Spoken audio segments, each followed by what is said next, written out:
कामना पंचकम्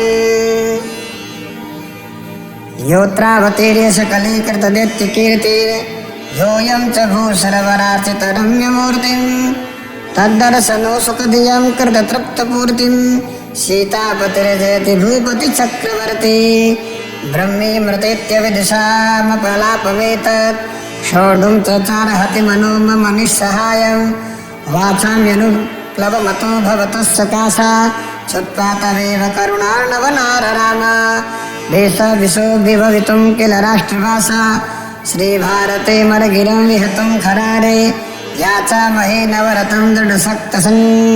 दृढसङ्गशक्तिं नूनं त्वया रघुवरेण समर्पणीया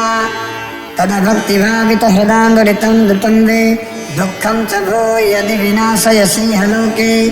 शोभुसुरा मरगिरान्दयितोऽस्मि चित्त्वं नूनं तदानुविपदं हर चिन्ततोऽद्य बालेऽपि पितृवचसा निकषा मुनीशान् घृत्वा रणेऽप्यवदेयेन च तार्किकाख्या निरविच्छिताश्च तद्